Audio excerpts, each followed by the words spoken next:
now tapped in with the introspective father and son duo. Last name may be strange, but never strangers to the game. Adjust the listening devices and keep it loud. Coming in, flex. I just wanna win, LABB, who we running with, 2233, I'm on 10 again, state your name. Hello, and welcome to another installment of No Strangers to the Game.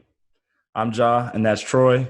And on today's episode, we're going to be discussing power, what it means to have influence and power in general, definition, and discussing some of our own experiences with power or being powerless. So to start you off, I wanted to give me, not the technical definition, but in your own words, the definition of power. Well, in my own words, and just defining power to me means that you have the ability or the capacity to control your own destiny. So you have the ability to carry out your own will, and there's nothing that anyone else can do or say to stop you from doing that. Power is also the ability to prevent someone from doing something to you or carrying out their will or imposing their will on you. So that's my definition of power. Yeah, I agree. I think power has a lot of synonyms that I think make it a little more simple for people to grasp. For instance, strength is a synonym of power. I think people can grasp that, okay, you're strong, either whether it be physically, mentally, spiritually, whatever. Strength, influence, I think is something that people can view and say that's a little more tangible, but power encompasses a lot more than that. But I do think that the overall kind of motif of power that you see throughout is that you have the ability to impose your will in whatever way that means, or at least stop other people from imposing their will on you. So piggybacking off of that, give me a time where you felt powerful, and why did you feel powerful? And I've had a few times where I felt powerful, being an athlete and playing sports.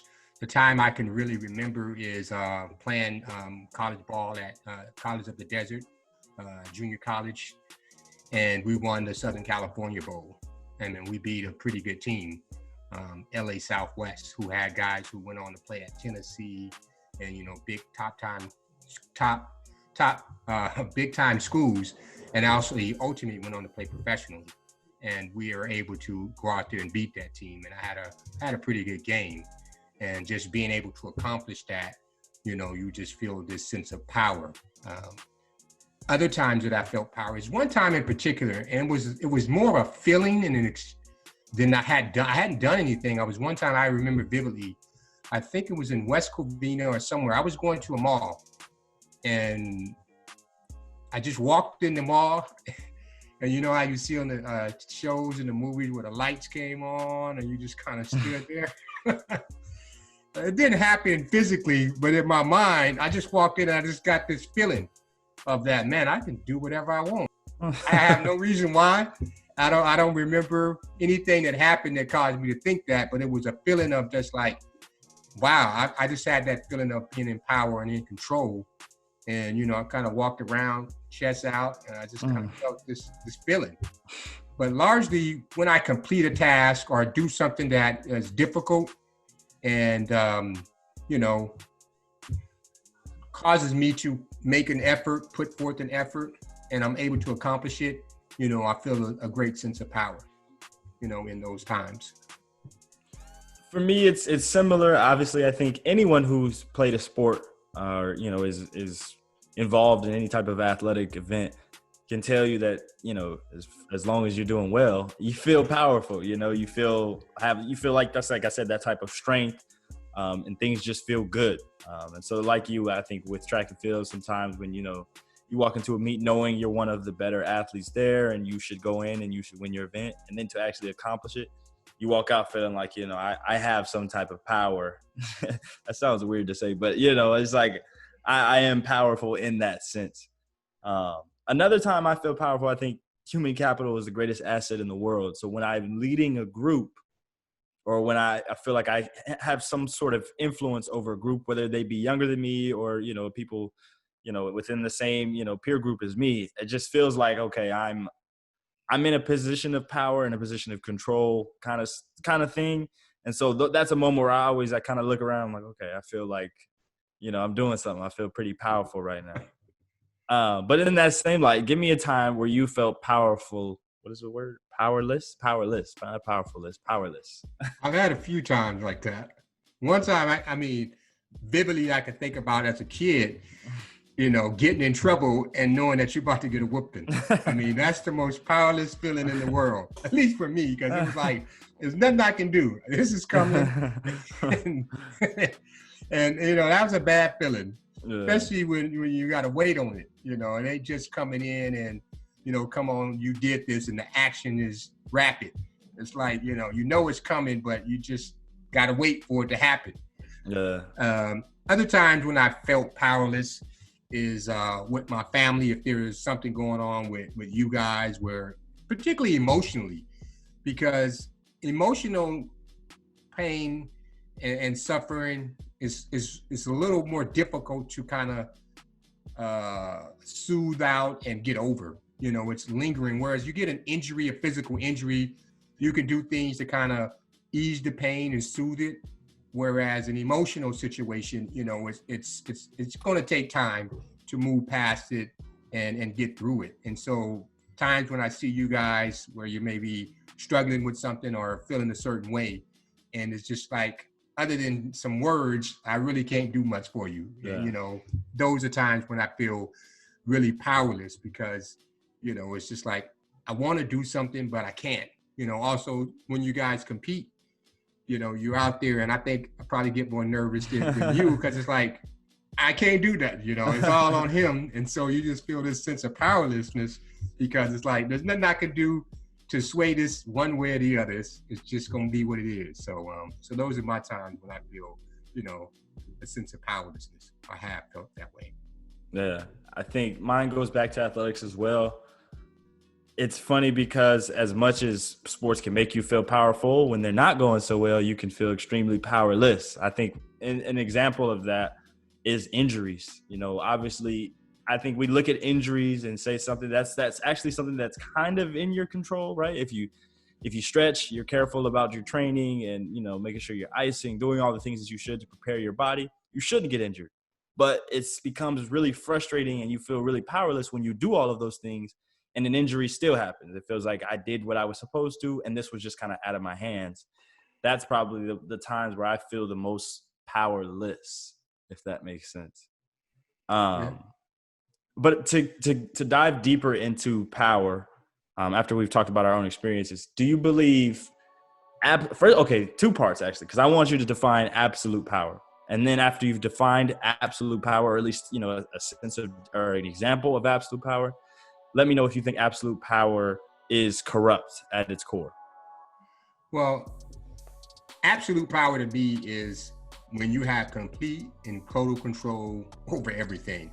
Like, for instance, in the United States, we have 3 branches of government. We have the executive branch, we have the judicial branch, and the legislative branch, right? And those are put in place to have checks and balances, so the president don't just do what he or she wants to do, or the judicial branch doesn't just do what they want to do, and the legislative. So it's all where they have to kind of have an accountability and checks and balances, so that no one branch controls and dictates everything that happens. Where in a place where you have a dictator, that dictator has complete and utter control over everything. Yeah. All of the resources, controls the people, controls the military, and they control and dictate whatever happens. And so that's my definition of absolute power, that no one can challenge you or check you because you control everything. That doesn't mean at some point in time, somebody may not rebel or rise up and, take you out or assume that power from you. But in that space and in that moment, you have total control over everything. And whatever you say or do, legal, illegal, no one can say, stop, don't do that, and it would mean anything. So that to me means my definition, or how I see absolute power. Do you believe it's corrupt? I believe that power in the wrong hands can be corrupt. And I always like to be optimistic, I believe that there is somebody out there who would probably try to balance that power and not use it in a way to where they're corrupt, or they're corrupt. But when you are in a position where whatever you do, it goes, and no one can stand in the way of you accomplishing whatever you're trying to achieve, it can more than likely is corrupt. I think about it even as a parent, you know, some days you come home in a bad mood and you got kids, you're like, you know, just because I said it, you know, it may not have been right. You know, I asked you to do something just because I said it. Well, you know, I don't want no questions. Just go do it. So in that regard, in that little space, if as a parent we can do those things, I think it's very enticing, and more times than not, absolute power will corrupt. You know, so it's funny because I was sitting here thinking about it, and I'm saying, well, in most cases that we've seen, I mean, the way you defined it, a lot of times when people have that type of absolute power, whether it be a dictator or just complete control over a situation, I think a lot of times we see it go bad because, as we know, humans are flawed. They're going to make mistakes. And so if you have complete control over a situation and you make a mistake, then it's going to look bad. And then it's funny because you brought up parenthood, and I thought about that. I was like, well, you know, parents kind of, at least I guess at the infant stage, parents have complete control over an infant, right? You feed them when, you know, you feel like, well, they may cry, but you feed them whenever you feel like, you change them, you move them wherever they need to be moved. But I wouldn't say that's corrupt, right? Because, you know, you're trying to care for them. Well, what I thought about is, I think absolute power is corrupt when you're attempting to retain absolute power, right? Because as a parent, the part of the reason you starting to do all of those things is hopefully every day you want your child to be more independent, and you want them to have more and more power over themselves, right? So I think it's really about your intentions and whether or not you are wishing to retain absolute power. Now, if you want to just keep controlling the situation, that's where that may come into corruption, because your ideas may not be the best for everyone. And so in that sense, I think if you're trying to retain absolute power, that's where the corruption comes around. Yeah, retaining it. And also, no one likes to admit they made a mistake, you know. So if you make a mistake, and if there's a way for you to just say, you know what, nobody need to see that. We're not going to worry about that. Most of us would probably do it. But because of the checks and balances, you look and you're like, man, there's going to be some consequences for that. So, you know, those checks and balances keep you from doing things that are going to create even more trouble or corruption. So, I think, yeah, ultimately, because we are flawed, in most cases, most of us would probably, if we had absolute power, we would probably be corrupt on some level.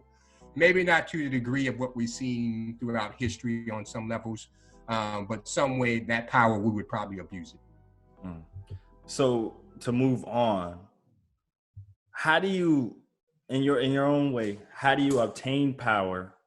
And give me some specific steps and actions that you take to obtain power. And that sounds kind of weird. Like, how do you gain power? It sounds evil almost at its core, but I guess rise to a level to where, as long as you're the best person for the job, you're in a position of power. Well, I think how you obtain power, in my mind, is that you become a master at something. You become the best at whatever that is. And in doing so, you obtain value. And when you have value, people are going to seek you out to have you express or to share or to do whatever it is you do that has some value. And so that gives you power in a sense that I come in and I'm the authority, or I'm the best at what I do. Most likely people are going to allow me to do things the way I want to do it and how I do it, because I am considered the foremost expert or authority. And to me, that allows you to have that power to, whether it be economic resources, whether it be to social aspirations and influence. That allows you to develop power because you've created value. And in that value, people don't want to harm value because they need it. You know, even in the times when people were enslaved, they didn't want to harm the slaves because they needed them to work. And even in some sense, the slaves had power in that regard. It wasn't in the way Kanye West statement alert. And I'm not saying it. I'm just saying because they had value, and the slave masters needed them. There was a sense of power in that. It wasn't to the degree where you just walk off when he got ready. But if they all decided, we done, that's a sense of power. But it came with consequences. And so you have to be also willing to flex that power and leverage it when you have it. And that's probably not the best example. You might get a soundbite out of that in a few years. but I'm just saying power is something because of value. When you have a value, you have a sense of power because people need that. Like money, they say money is power. Money has value and allows you access to things that you may need and want. So that's how I see you creating power, is by developing and creating value in whatever it is you do and who you are. I think about it, and when I read the question, I was immediately like, well, I'm not sure there are action steps that you would take to gain power. I think the hope is that you get to a point where you deserve power, and then it's kind of, I wouldn't say bestowed upon you, but you just kind of come into it because, like you said, you create value within yourself. You gain the necessary skills to actually lead and use the power wisely. And then you get to a level where I think people around you recognize that, and they say, okay, we should, I guess, in a way, make this guy, give him power over whatever the situation is. But like you said, it goes back to creating value. But piggybacking off of that, I wanted to ask you, in a situation where you believe that you deserve the power, right? You believe you're the best person for the job, or to at least have and hold that power, and someone doesn't give it to you, or, the people kind of deny you it, or others around you deny you it. What do you do in a situation like that? Well, it really depends on where you're at in your situation. Do you have the ability to walk away and go do your own thing? Do you have the ability to walk away and say, you know what, they got a job over here where they're going to value me and they're going to put me in that position to do what it is that I do? And so I believe you always have options. May not always be great options in your mind, because there's always a potential or possibility of losing or missing. You may believe that you're more valuable than you really are, and incorrect in that assumption. No, that's funny, because I think back to this interview Jimmy Iovine did, and he said, if you think you're supposed to be the boss, start your own, and then you'll find out if you were supposed to be the boss or not. Because like you said, it's like, a lot of times we look at leaders or people of power, we can criticize every mistake they make. But I think when you really get your own and you're in that position of power, you may look and say, well, maybe there was a reason he was doing that way, or I don't know it any better than he does. So, you know what I mean? I think that's a really important thing to remember, is that, if you feel that way, start your own and you'll find out. Well, also being in a position of leadership and having the opportunities at times, there's a weight.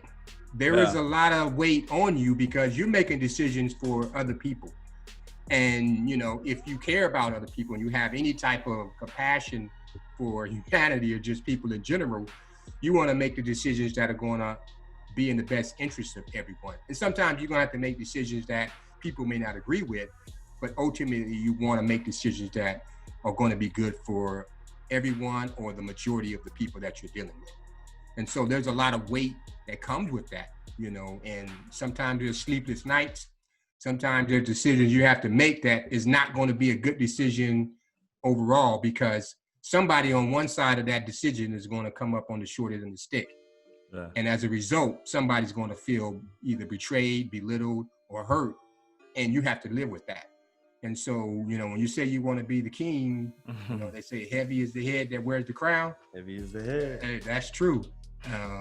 But it's also good to be in a position where you can have that influence, because you don't want to be on the other side of it, where you have other people always dictating to you what you do, what you don't do. So it's a responsibility that comes along with being the king, that having the power. And as long as you recognize that, I think you should be fine. And it's not easy. Yeah. There's going to be a lot of days where you're going to have to do and say things that you would prefer not to, or be very uncomfortable. But that's part of the role of being empowered. Yeah, I would agree.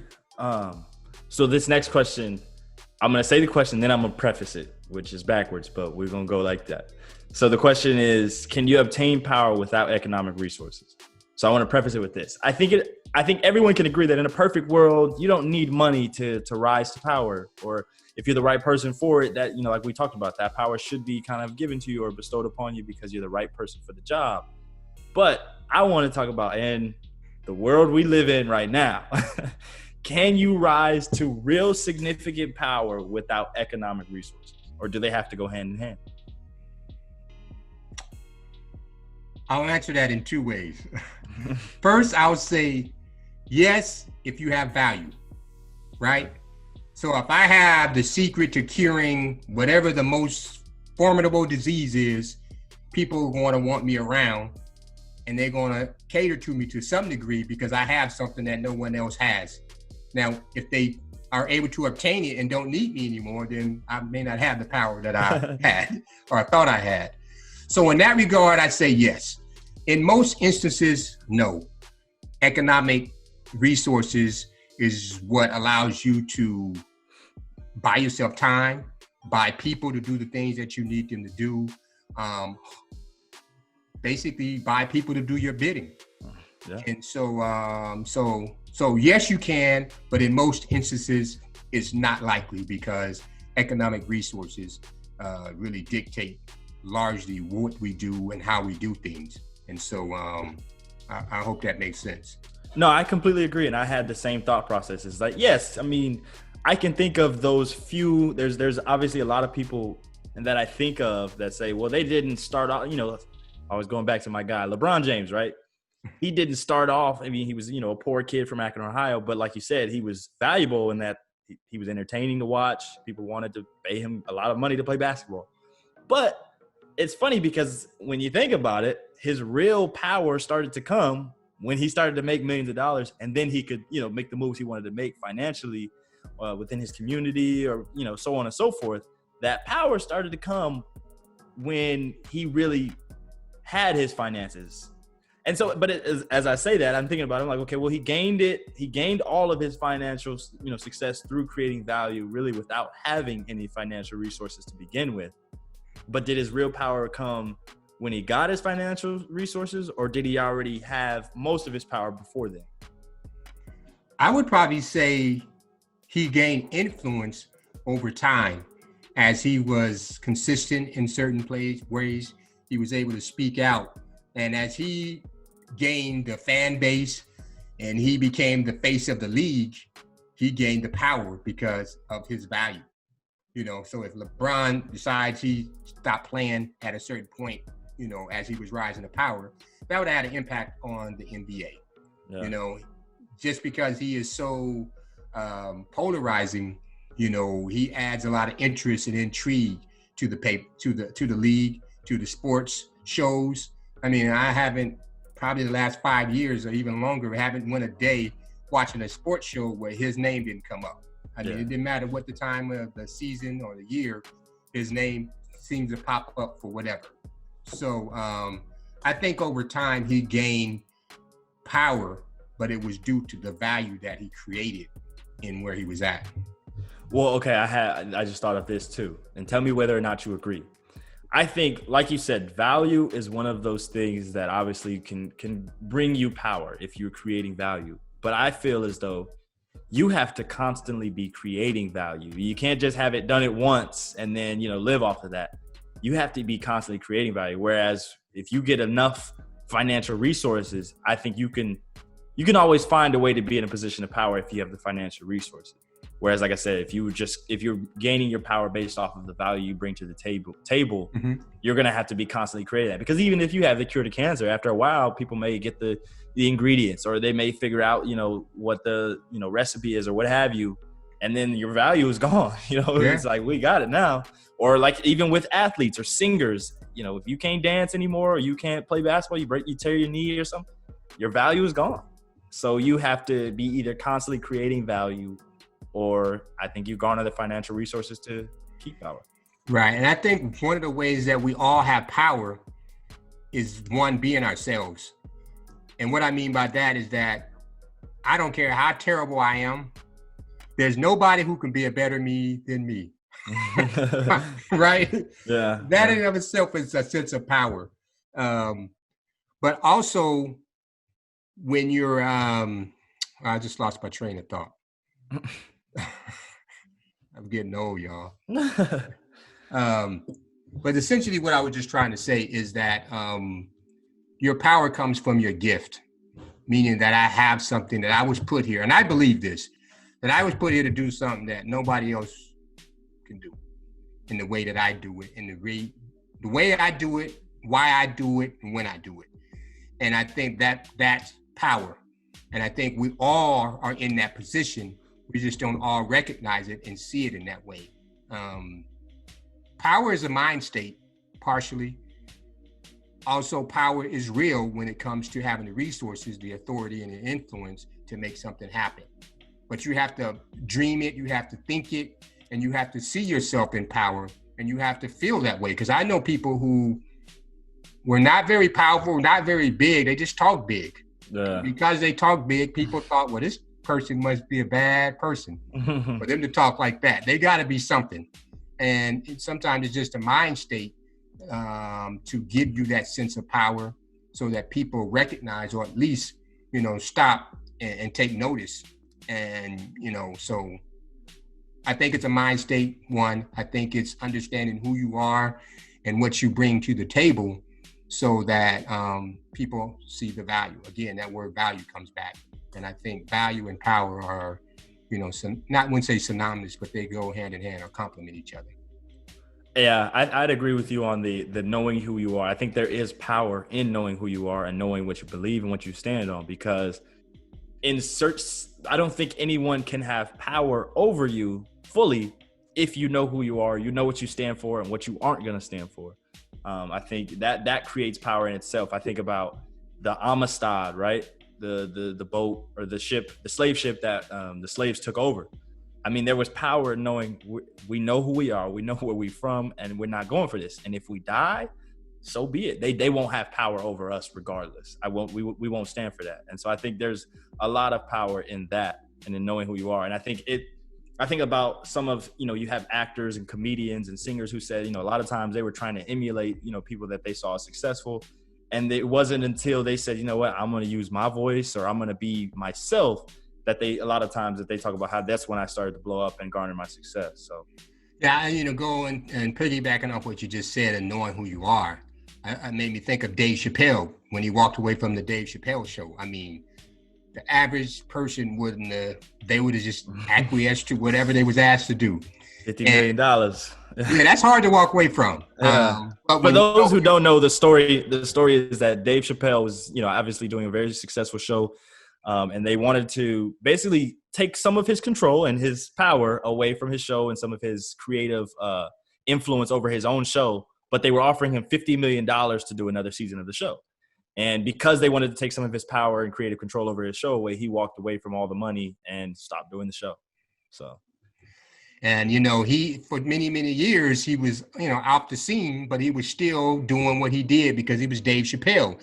I mean, doing shows in little clubs and places just because he was funny. He was of value. People went. And ultimately, he ended up getting that money, from Netflix deals, 60 million? Yeah. So, that's a lesson to be learned that, if you stay true to who you are, it may not happen at the time that, you was hoping it did. But if you stay the course, you'll get what you need and you be true to yourself. Yep. Last question. I'm saying this to you. It shouldn't take you too long to answer this, but how do you feel when you see someone abusing their power? Oh, that to me, I have a switch. And that sets a switch off for me. I'm very laid back and it takes a lot for me to, get angry or upset about something. But when I see someone abusing power, particularly a bully, I mean, there's nothing that will set me off faster than, a bully just coming around and being that, That to me is something that I just don't have a tolerance for. and I go from 0 to 100 in no time flat. So to me, that just infuriates me to see that. Well, What I mean, about you?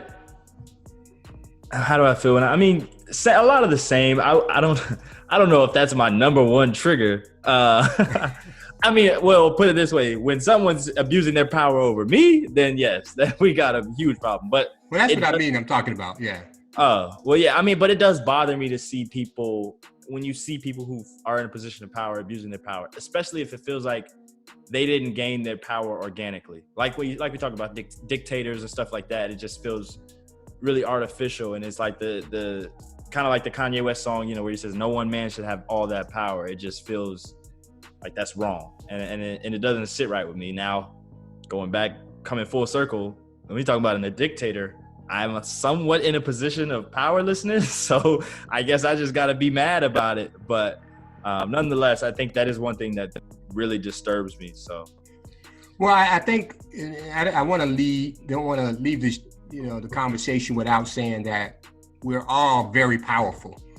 We just have to have the courage to, face whatever the consequences of standing up for what we believe in and demonstrating that power. And it doesn't always mean that that's going to come down that way, but you have to understand your power, especially when you're in a position where you seem to be subordinate or considered subordinate, that, you have to know who you are, you have to know your value, and you have to stand on that.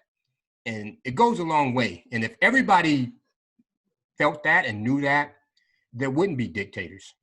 Yeah. Because what would you be ruling if ain't nobody around? We either gonna do this together, or we all gonna die.